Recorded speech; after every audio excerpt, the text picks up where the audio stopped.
Uh, this your motherfucking boy, King on Uncensored. I sat with this for about, I don't know, maybe about 2, 3 days. Um, there's a content creator named Deleted that put out a video talking about Rory from the Rory and Maul podcast.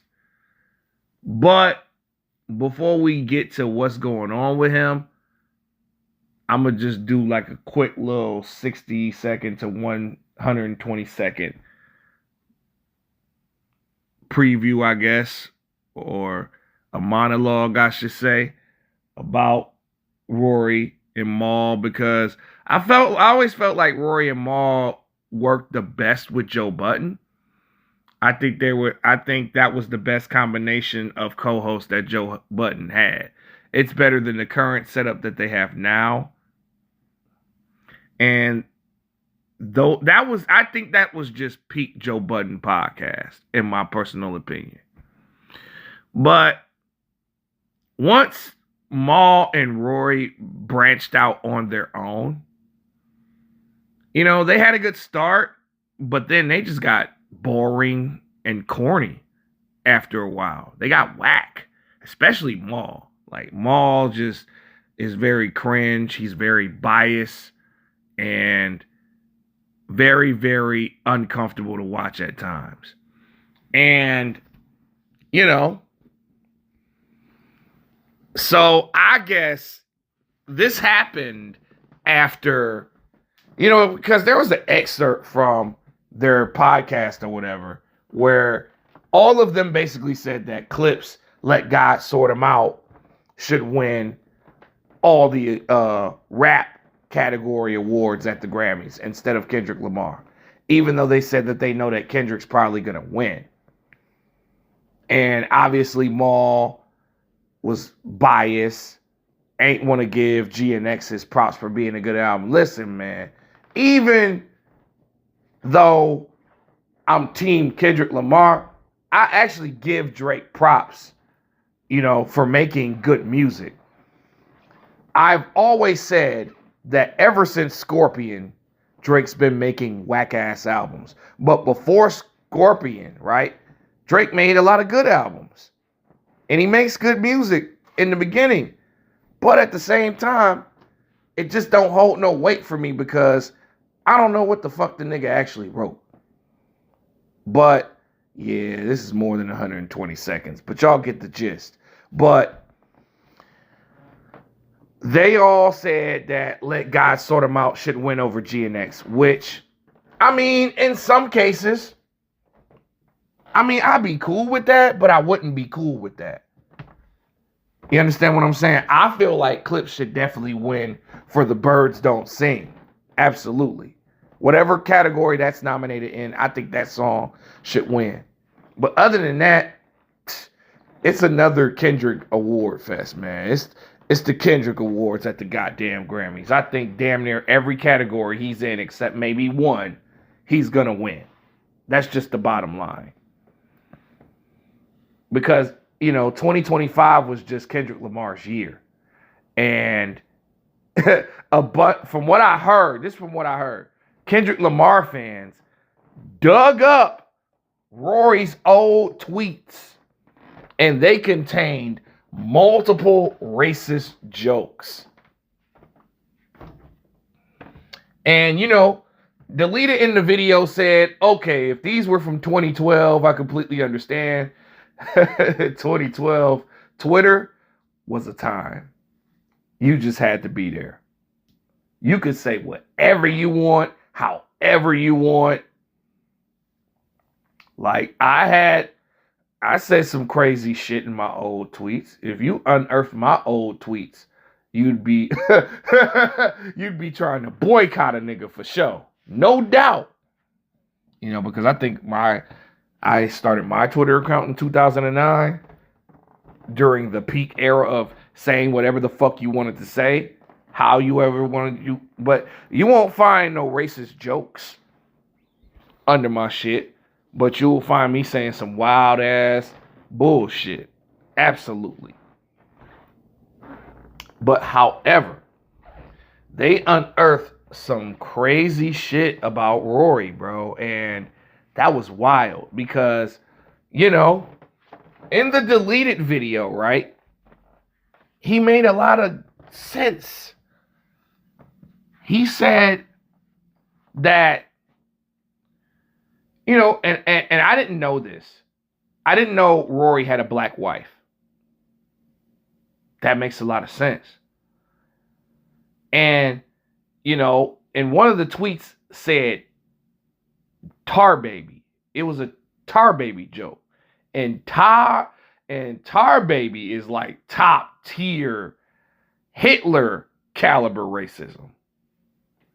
That is like the OG original, that Walt Disney racism in the old cartoons type shit. And, you know, once I heard that, I was just like, yeah, this dude is a culture vulture. This guy wants a seat at the table that he didn't earn. You know what I'm saying? And when he tried to defend himself in a Twitter space full of black women, you know what I'm saying? A lot of the black women called him out for the things that he said about black people. And, you know, and then he said certain things about black women too, like they're hood rats, they're ghetto, you know. Listen, man, it's a double standard in this country, but it is what it is, bro. Like, it's a difference when a black man calls a black woman a hood rat and ghetto versus a white man. If you're a white man calling a black woman a hood rat or ghetto, it's seen as racism.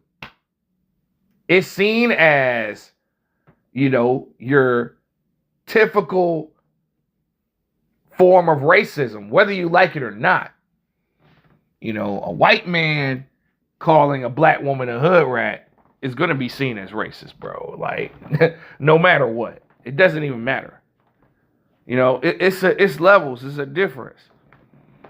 But the vibe that I got from Rory was very simple.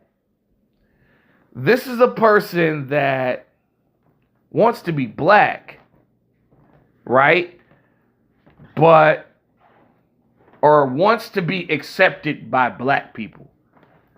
That way, he can get away with some of the stuff that, you know, black people get away with, let's just say. He rubs me off as, you know, based on the tweets that I seen, he fetishes. I think he got a black woman fetish. You know what I mean? It's a difference between being attracted to black women, but there's also a difference in having a fetish. Like, you can be attracted to black women, but you don't like them. You don't like black features. You don't like black women's swagger. Let's just say that. Black women's swagger and their confidence.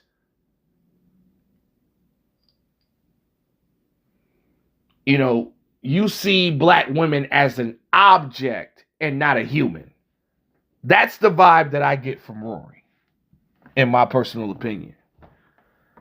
And the fact that that got exposed just shows the fact that Rory is a culture vulture and an undercover racist. And the fact that he has a black wife and a black daughter, that's going to come back to haunt him. And I think that's what Deleted said in his video, that your black daughter is going to grow up and see these tweets. Your black daughter is going to see what type of person her father really is. And then the ending of the video fucked me up when he said, your daughter is going to turn out like the black woman that you don't like. That was some bars. That was bar heavy.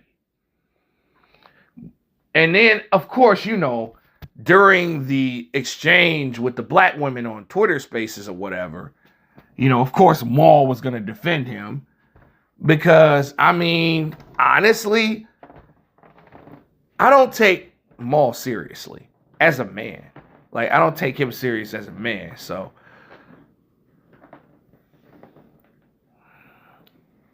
I look at Maul as a low-budget Gilbert Arenas. Just a person with a bunch of ignorant hot takes with no logic, just bias. And just a downtrodden, hating-ass nigga, basically.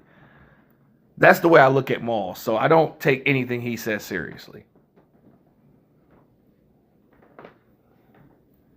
But Rory trying to explain himself. You know how white people try to explain that they're not racist? I got black friends. My co-hosts are black. That's the DL Hughley. I had 3 black people at my house. 1, 2, 3. That's enough shit. But yeah, man. Honestly, I'm loving every moment of this shit. I ain't gonna lie. Because I felt like Rory and Maul fell off as podcasters. And their fall off, it's a beautiful day. And I'm sure that they've lost a lot of listeners behind this. Because it's just like I said, he doesn't have compassion towards a group of people that make up his supporters. Like, he does rap content / black content, basically. He caters to a black audience.